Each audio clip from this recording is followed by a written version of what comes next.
Ladalah entuk bolo. Piye sengkune kok dilawan. Wong yang anggere manut, wong yang anggere meneng bolo. Cara apa ngoten niku? Adate ana pendhita teka, ana buta teka ning Ngastina malah adate gawe wirang. Lek niki semunipun benten niki benten. Niki kula ningali ceretipun Prabu Naga Gombang menika semunipun badhe saged mulusaken menapa dados panjangkane para Kurawa. Tak ya ngono to Kakang Durna. Mbah aku ora krungu. Aku umpak babar pisan. Dipun keparengaken napa mboten menawi kula badhe mejahi para Pandhawa. Kagyat trisang kapirangu rinangkul kinempit-kempit duh sangreknaning bawana ya si tukang walang abdi jagat Dewa Bathara ya jagat Mangestumbara Prabu Naga Gombang wonten dawuh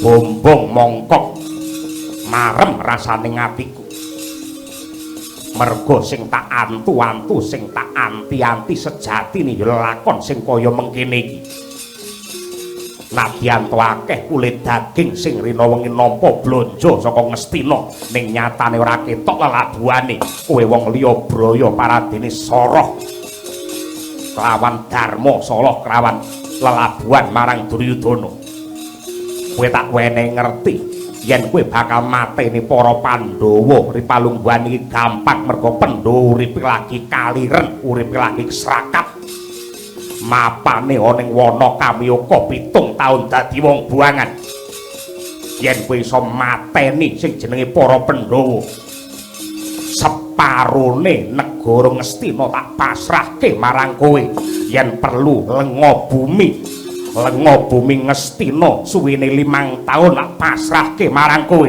Nah, mumpung lenga saiki mundhak lho, ayo. Dipasrahi 5 taun iki ora angger ratu lho sinuwun. Yen wekaten mboten langkung ngestokaken dawuh nyun tambahing pangestu bidal dinten samangke mejahi para Pandhawa. Duka-duka digawa ati-ati aja keri.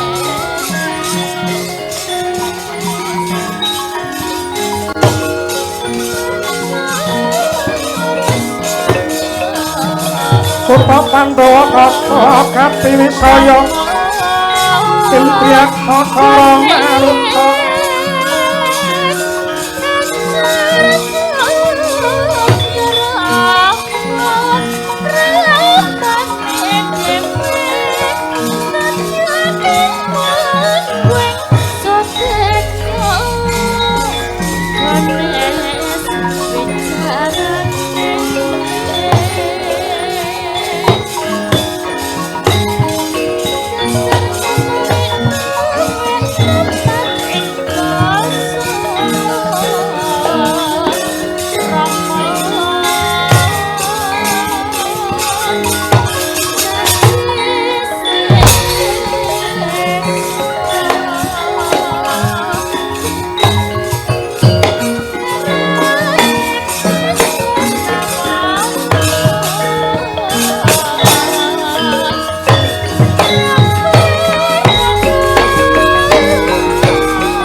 Caritane satriya linuwih kang mardi mring kautaman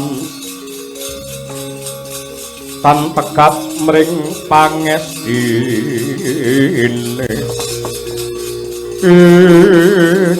Duryudana anggonku budal saka Talkanda ngestokake undangan saka panjenengamu olehku mlaku kaya tak jangkah sepisan dadi sakwise aku ngadep ana ngarsamu leku tutur ndak rewangi lambeku kaya umur iduku muncrat-muncrat supaya kowe gelem ngambah dalan bener lan rahayu ning entek-entekane muspra tanpa guna kaya ngene iki pedaya apa aku ning Ngastina Duryudana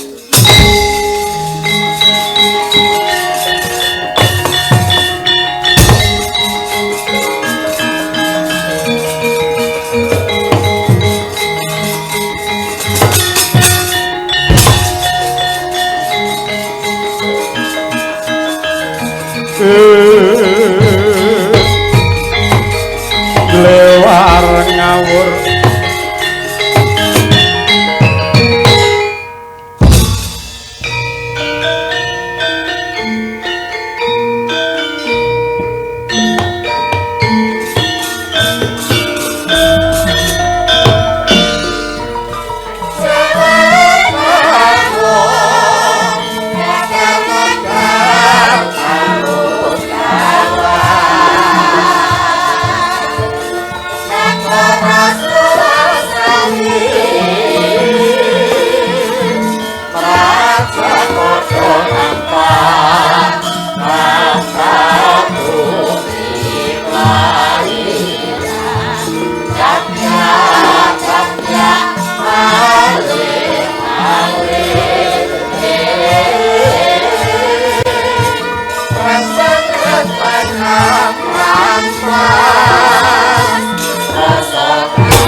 kados pundi menika paman? Pun menika sampun wonten trontong pepadang katresnan saking Gusti ingkang nyipta jagat dumateng tiyang Ngastina. Tegesipun pancen leres ngendikanipun ingkang Hyang Bisma pangeran menika mboten bancindhi bansiladan tetep adil buktinipun utusan dumateng Prabu Nagapaya ing wau anggenipun badhe mbebantu para Kurawa nyirnakaken dumateng para Pandhawa. Nanging semunipun Hyang Bisma gela penggalihipun mutung raosipun kundur dhateng Kalkondo. Mboten napa-napa, mboten sadipun penggalih. Mongko wonten mriki menika mliginipun ingkang wigati lak Saraseyan. Saraseyan menika sinten kemawon dipun keparengaken ngudal gagasan yen panemune ora dienggo wong akeh iki ora kena kok njur mutung ngeten niku. Saten nggih Paman. Nggih. Lan ingkang dipun penggalih sakmenika pripun caranipun mejahi dumateng para Pandhawa ngaten kemawon lho nggih. Lan kula pitados menawi Prabu Nagapaya saking negari bumi kaca menika mangke saged ngrampungi damel menika sampun cetha menawi Narendra Sekti Mandraguna ampuhipun kegila-gila sampun kondhang rak ya ngono Kakang Durna urung karuwan urung karuwan yen saka panemuku nuwun sewu ora kok njur aku ngendon-ngendoni karo Dipati Harusengku niki babar pisan ora ning aku janjane yen bab ngono kuwi sapal nyatane iki buta gedhe awak gedhe ini aja nggih ukuran aku wis apal bangsa ngono kuwi Malah sing basa awak gedhe ngene mesti mangane akeh tur ora betah melek lho. Ngono wae kok wis gumun ora kuwi senengamu kaya ngono kuwi. Kowe mesti sajene pirang-pirang njaluke rena-rena, mangane akeh kaya ngono kuwi. Nek wis wareg terus. Lah kaya ngono kuwi. Ngono nek kowe marem lho. Has ora tetep kuwi bakal dadi piandele negara Ngastina. Nyata anggere bingung kurang wong sing golek ya kuwi kok. Wis tak jagake iku mesti apa meneh para Pandhawa 7 taun ning alas mesti kaliren keluwen ora duwe kadigdayan ora duwe kasantosan gampang dipateni karo Nagapaya tegese iki mengko Pandhawa mesti mati siji pasti loro jodoh telu wahyu papat derajat 5 donya kuwi dudu pamurbane menungsa ning di ana ngarsane Gusti ingkang nyipta jagat kuwi sing menang ngendhaleni uripe menungsa kabeh kuwi mula ora iso nemtokake ora bisa mesthekake durung karuan sing jenenge pati iki ana ngarsane Gusti menungsa ora bisa mbiji ning iso diukur iso dinalar iki mengko Pandhawa mesti bakal mati yen kanggone Durna nuwun sewu ora kok ngendon-ngendoni iki mengko Pandhawa ukurane Durna malah ora mati tek ora mati merga nuwun sewu bengi iki lakone dudu patine Pandhawa titik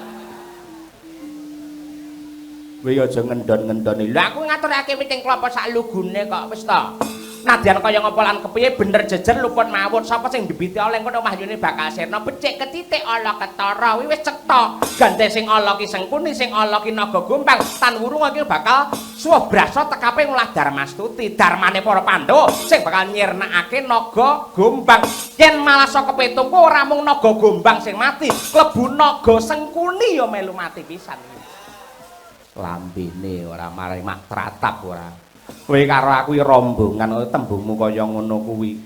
Kudune kowe sing duwe tanggung jawab merga Pandhawa ki muridmu. Kowe kudune sing iso mateni para Pandhawa. Ya ora karuan mong apa ana critane guru kok mateni karo murid. Ndur guru model piye ngono kuwi. Lah sing malah sing ban cindhe ban siladan sing ora adil iki kowe. Mongko Kurawa Pandhawa mbiyen kabeh muridmu Sukalima kenapa Pandhawa do sekti Kurawa kok ora mbejaji. Kuwi aja ngluputke karo gurune kuwi gumantung murite. Gelem mursudi apa ora? Pandhawa ki bocah taberi. Kurawa ora ana sing gatekne diulang karo guru. Lah kuwi piye carane guru anggene mulang sing pinter. Aja ngluputke guru kowe dadi patih. Kowe dadi bapak pamane Kurawa ki mbiyen piye lek ngajari. Serawung karo kowe mbiyen ki piye? Nadyan tak tuturi babagan kasucen. Nek kok tuntun marang kanis dadine morak-marik kaya ngono kuwi. Sing marake morak-mariki kowe. Hei!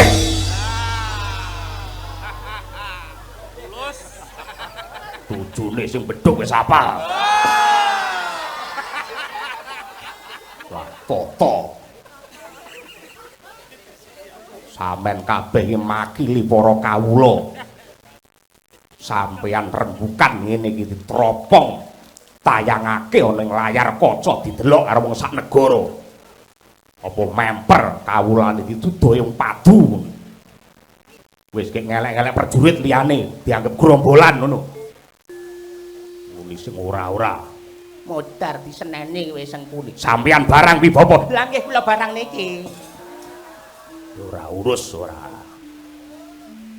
Wong tuwa ora cetha. Karo mamu. Karo marmu. Lah iki sidang malah turu iki piye? Ma Sulama. Ma, wih monggo lho iki tak dawuh nyandi ora ya ora. Pawan. Inggih, sameneika kados pundi? Perkawis menika boten badhe rampung menawi kangge regejekan kangge bantah ngeten mawon. Wah. Inggih, nuwun sewu ngeten, Ger. Nadyan kados pundi kemawon Kurawa kedah ngombyongi dumateng Prabu Naga Gombang. Tegesipun Kurawa yen perlu paduka monggo kula dherekaken tindak wonten wana kamiyuka. Lajeng kula aturi ngasta brana picis tetumpakan ingkang endah, sandangan ingkang mompyor, sarta dedaharan ingkang mirasa, unjukan ingkang seger. Mangke tengajengipun para Pandhawa dipun pameri panganan sing enak, dipameri unjukan sing seger kalian bangsane nggih ngemil aja nganti keri.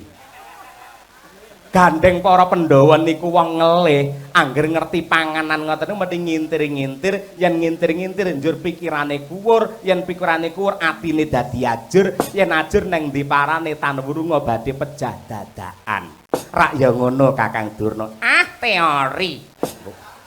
Pun. Pripun kula manut sinten? Kula mawon. Nggih. Oh bondo sakake panganan sakake nggih unjukan ingkang seger dipameri kesugihane wong Ngastina. Mangke supados para Pandhawa mangke manahipun saya rekaos ngaten. Nggih. Yen pancen mekaten boten langkung sindika ngestakaken dawuh. Bapak Durna wonten dawuh nggih. Sampun ngantos pegat gandeng paduka menika Brahmana. Kula suwun tansah meminta marang Sih Nugraning Hyang Agung. Mugi tansah jangkung dumateng para Kurawa lan warga ing negari Ngastina. Mboten langkung sendika ngestakaken dawuh kalilan kula madal saking pasilan. Kaya ora ana dawuh maneh Kartowarma. Bubarna kang padha gantung simbo ingsun nedya kundur hangedaton. Kalamun Cinandra lir Jawata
sang nokwarsa kundur hangedaton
Sri Bupati Indah